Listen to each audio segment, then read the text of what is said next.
You're listening to She's the Business podcast. And if this is the year that you promised yourself that you're going to get your side hustle out of the slow lane, out of first gear, and actually turn it into your main gig so you can quit your job for good and just focus on your business full time, then this episode has been created just for you. So don't go anywhere. Stay tuned. It's coming right up. Hi, I'm Jessica Osborne, your host, and really glad to have you with me today. I'm a marketing strategist and business coach. I've done 25 years, actually a bit more right now, since my very first marketing job, building businesses, brands across the globe. And for the last 15 years, I've been running my own 2 small businesses. I now specialize in strategy for online businesses selling expertise, such as coaches, consultants, therapists, and people who really help others to find a transformation or create a transformation in their life. And in doing so, obviously making a huge impact in the world.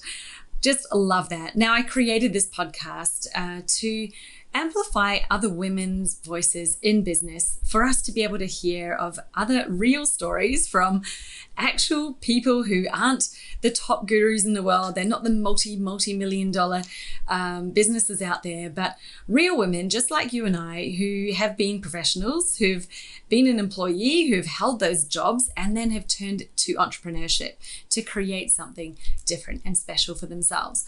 This podcast is a mix of proven strategies, mindset shifts, health, wealth, wellness, spirituality, energetics. Really, there's everything that you need as the leader of your own business to succeed in this crazy wild ride that we're on. Made by women for women, this is really your weekly dose of motivation and inspiration. Okay, so let's get into today's topic.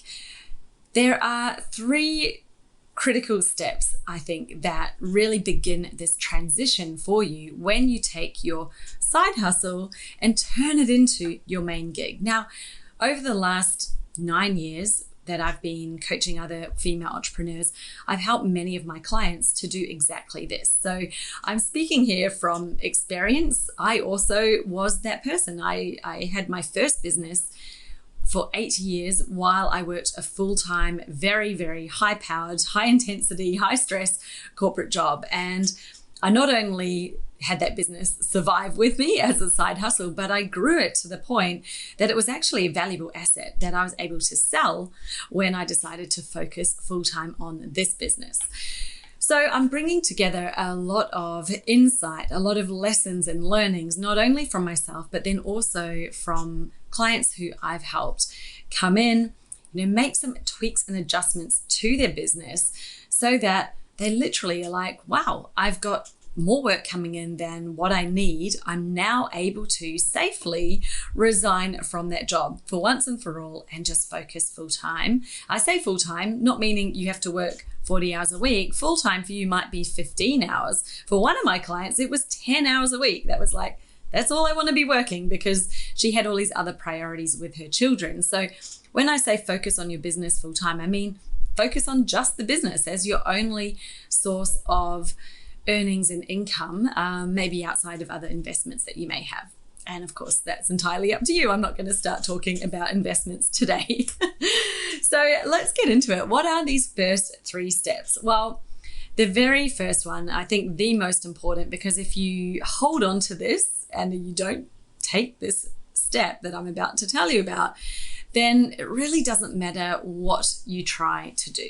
Some people try to grow their side hustle by, suddenly throwing a whole lot of money into ads. Other people try to grow it by hiring people because, you're stretched for time. If you're working a job and trying to run a business, time is your most valuable asset. And it's not that, right? I have also made that mistake before where I actually hired too early. And I ended up with a business that was spending far more in the back end than what it needed to be, and wasn't generating enough revenue and profit in the front end. So we don't want to get into that too early. There are definitely very critical places where you do want to make hires, and I am 100% advocating that you do build a team to support you, but it is at the right time, right? We introduce those people and those roles at the best time for you and the business. Now, I've been beating around the bush here, so I'm going to get to the point. The first step is actually to swap your thinking about your side hustle. So right from this moment, right now, I want you to decide that you're never going to call it a side hustle ever again. If you truly intend for this business to be your main gig, to be the business that you run, then right now you don't have a side hustle, you have a side job. Maybe you work in it full time, that's irrelevant. The fact is, it is not your main thing because your goal is the business. And as soon as you make that commitment to yourself that this isn't just a test, this isn't just a little project to see, well, can I make this work or not? Where you kind of one toe in, one toe out, or maybe 1 foot in the water and one still firmly planted in the old world of the employee life, the job that you hold, while you are still attached to that and you're still firmly on that, then it's going to be very, very hard for you to grow your business. Why? Because it's your perception creates your reality. While you're thinking you have a side hustle, you've got something small, a small business, my little thing that I'm doing on the side, all of that language that's around it, it equals small thinking, small decisions. So think about that for a moment, the decisions that you're making. Are you making the sort of decisions you would make if you knew without a shadow of a doubt that your business was 110% reality, that it was happening, that you're going to reach your goal, there is no risk that it would happen? If you knew that without a doubt, what do you think the last few decisions that you made in your business would look like? How would they be different? What would you be investing in right now? What would you say yes to without any fear, without that hesitation, without that, oh, I don't know, am I doing the right thing or not? And yeah, I'm sure that as you reflect on that for a moment, you're going to be thinking, they would be quite different decisions. If you knew for sure that this was going to work out, you would be very different. So the thing is, right, anything is possible. The only reason why businesses fail is simply that the person gives up. They decide, that's it, I'm quitting, this is too hard, it's too much. For whatever reason, maybe it's too tight, you run out of funds. But these are all examples of just really poorly executed strategy. Now, I saw someone complaining the other day on Threads, oh, I hate the word strategy. And it's like, if you hate the word strategy, my love, you're in the wrong space. Business is all about strategy. If you don't have a strategy, you've got nothing. You're literally just dabbling. So if you want to remain a dabbler, you want to remain someone who's just dabbling in business, maybe it's actually more like a hobby because it's costing you more money than it's making you, then continue to think small, continue to call it a side hustle, continue to dabble, and that's what it will be until you decide to quit and you get a new hobby. Or it's like, well, I'm over that now, the buzz is gone and I'm going to turn to the next thing. There are people out there who are serial, as in they do this multiple times, hop from one thing to another. It's like, oh, I'm interested in this. And now I give it 3 months and then they're interested in something else and then something else. It's like, if you keep on starting, then you're just going back to square one every single time. Now, if you really are serious about this business and you're like, no, this is actually what I want to do. And maybe you're in a place where it's like, you need the job right now because the job is funding your life. It's funding the business. Great. That's a great place to be in. You definitely want to have income, right? You want to have a flow coming in. There's nothing wrong with that. So all I'm asking you to do is not to change it. We're not quitting today. Absolutely not. That would be very irresponsible. It's changing your thinking about it. Your business is your main gig. Your job, that's your side job.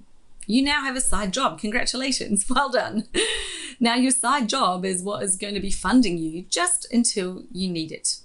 And once you don't need it anymore, then you can say sayonara to that side job and you're going to be able to continue with what you're doing. So this is a really critical phase in your business because We don't want it to be really long. We actually want that to be a short amount of time, but you also want to be creating a business that's not just like, oh, I tried something and it worked, hooray, now it's all going to be rosy forevermore. We all know businesses go through ups and downs. Like the journey is not a straight line. It's not linear. There will be these bumps. And while you've got that security of the job, that's fantastic. It means that you can build this, you can test some things out. You can take a bit of more, you can be braver. You can probably be braver without so much fear because you have your side job that is supporting your business for now and supporting you, which is fabulous. We all want to be supported. So that's the first thing. Hey, do you know the main difference between the top coaches, thought leaders, and experts and everyone else? Well, maybe we could ask the question, like, how did they become the sought after expert in their area? Well, let me tell you, it's not big advertising budgets. It's not some secret funnel or social media hack that they're doing that no one else knows about. And it's not a big audience or doing PR. Yes, they may do those things. They might have a big budget now and a big audience and have PR, but that's not the reason why they became the sought after expert. What they did that no one else has done to that same level is that they got laser focused on their area of specialization. They got radically clear about it. They became bold. They claimed their space and they stood in it. They talked about it. They didn't try to go broad. They didn't try to serve all of the people. And even though you may look at them now and think, but they do now, they didn't when they started, when they began, when they first got to their first 100K, 200K, even probably 1 million, they were laser focused in one area. So if you're tired of being just another voice in the crowd, another person who's struggling to be seen and heard because, let's face it, it's crowded out there, then the best thing that you can do for your business is to zone in on your area of expertise. What makes you unique, special? What is the difference that you bring that can make you stand apart from others? And it's not in your service offering, by the way. That's where a lot of people try to do it. They try to just offer something different. That's not it, because it turns into a pricing decision in that case. I'm talking about your positioning in the market. If you're not positioned as the go-to expert, then you'll never be seen as the go-to expert. You'll never become the sought-after expert who has a wait list full of people lining up to work with you. So how do you do it? What is that? Well, I've developed a framework that has helped so many coaches, consultants, and service providers who've come into my world to create their own category, to literally create a space in their niche where they stand out, where they shine. And I've now made it available to you as a standalone program. It's literally just 7 days. I call it the Niche Buster because this is where you come in and by the end of just 7 days, you have your breakthrough niche, meaning this is the niche that is the perfect fit for you, perfect fit for where you want to be with your business in the market and for your own ideal clients. There is no carbon copy of anyone else going on. This is literally the one that has been custom made, tailored for you and your business. Right now, I'm offering you a crazy 75% off that program, but it's not for long. It's only literally going to close really soon. So jump over to the link in the show notes here. Scroll down, click on the link for the Niche Buster program. Go through, claim that 75%, and then you can enroll. You will have access to this. This is a lifetime access program, but I encourage you not to wait a lifetime before you do it. It's only 7 days. It is so short. One little piece each day. You can fit it in and around your busy schedule. It's been designed that way so that you can get it in, get it done, and within 1 week from now, if you do this right now, in a week's time, you're going to be in a totally different zone for your business. How exciting is that? Let's get into it, get started, and I can't wait to hear how you get on. Now, part of that, I'm just going to add a little piece to the thinking about it as a side job. Now that your business is your business, It's not a little thing. It's not a little piece on the side anymore. I also want you to stop treating yourself as an employee. Okay? You're the owner. You are the founder of a business. You haven't just created a job for yourself. A business is not a job where you pay yourself. A business is actually something that generates revenue, and it pays you for sure, but it generates revenue. That is its primary function. Okay. So it's not a job. And the more that you can disconnect from your perspective of the employee, and I know this is hard, trust me, it took years and years and years, and I'm probably still unraveling parts of it because, hey, I spent over 20 years in that corporate role, and that's going to take a long time to unwind a lot of that learning, that culture. And even more before that, obviously, I had jobs when I was a teenager and a young kid growing up. So when you think about it, there's a lot of just programming that's gone in, and it will feel like a fact. It'll feel like this is just how it is. This is the truth. But while we are attached to that employee thinking, it is going to keep holding you in this side hustle. So I've done whole other episodes on ditching the employee thinking. Maybe I'll do another one very soon.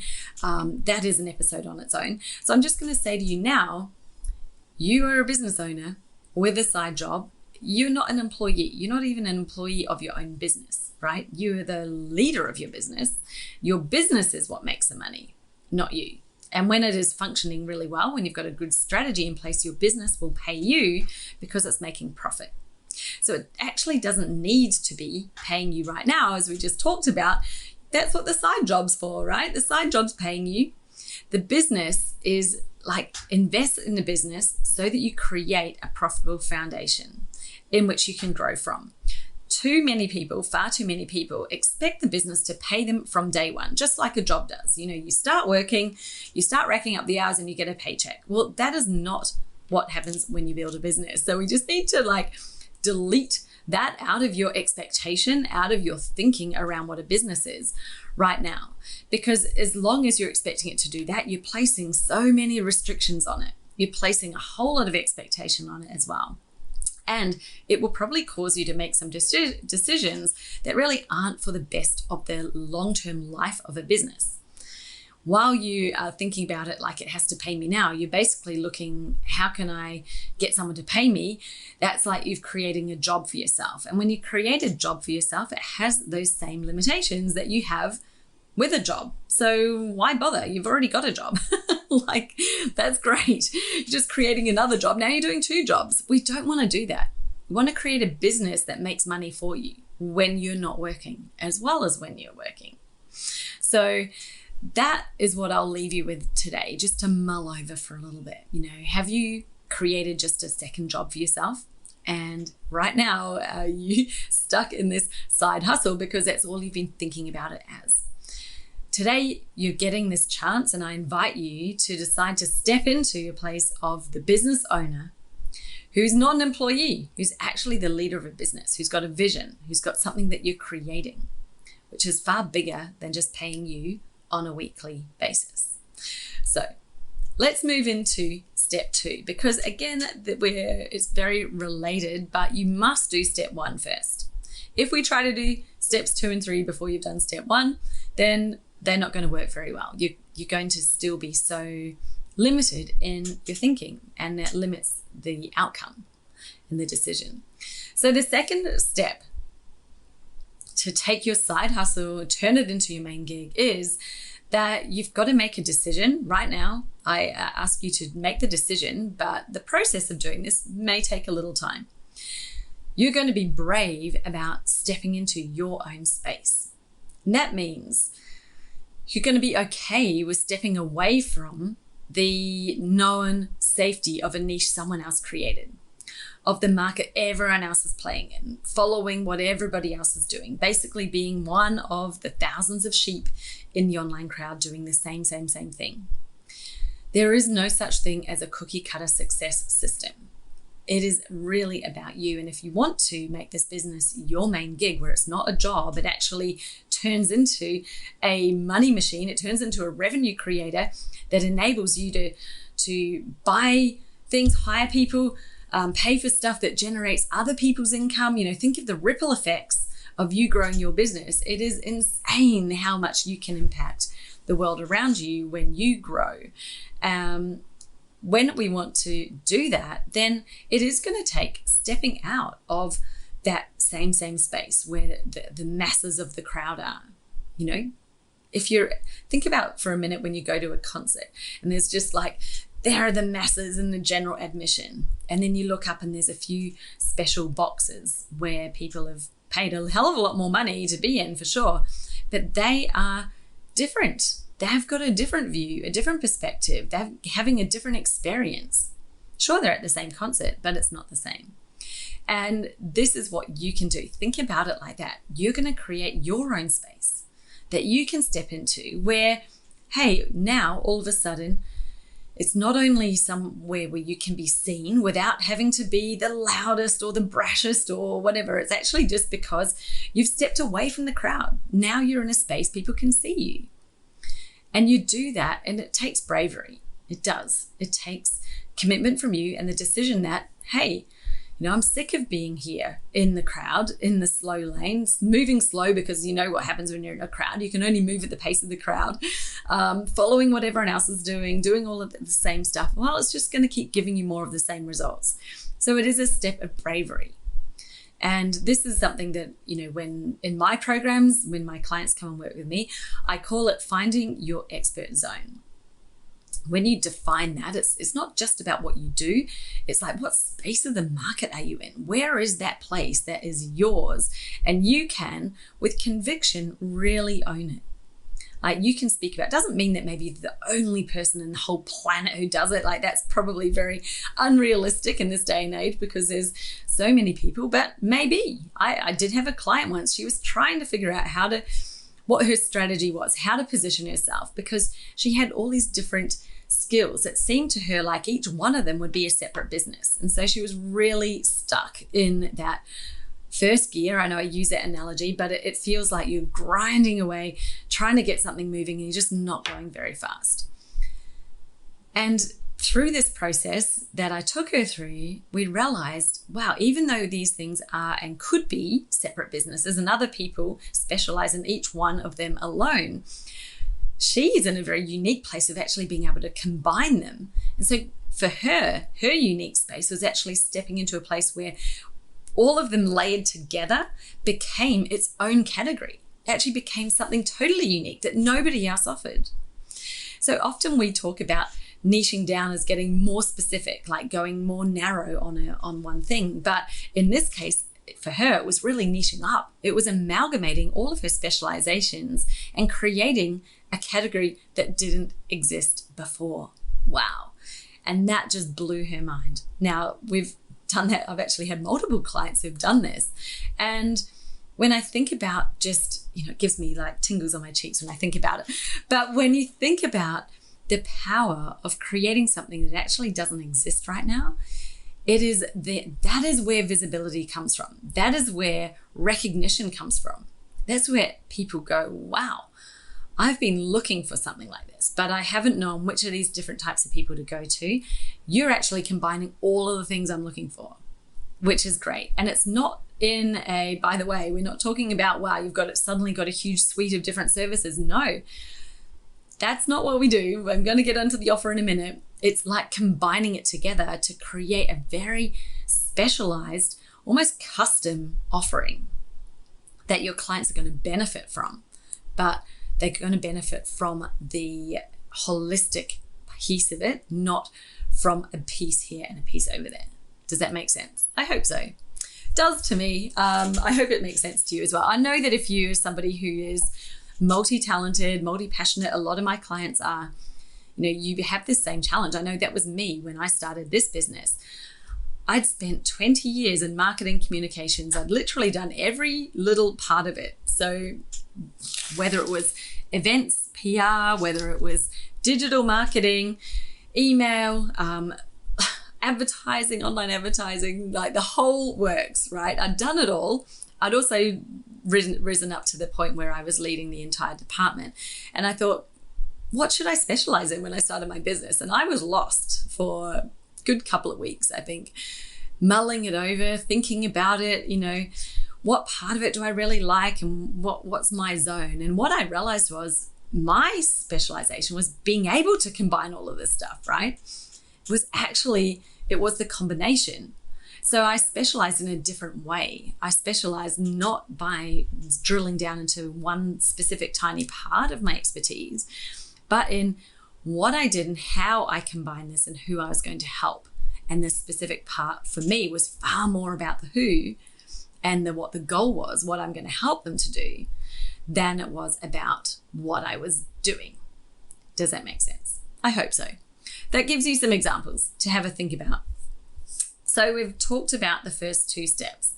Now the third step, and hopefully this feels very natural. Now that we've done that, we've stepped into our own space, we know what it is that you're doing and who you're there to help and why, where it is that they're going.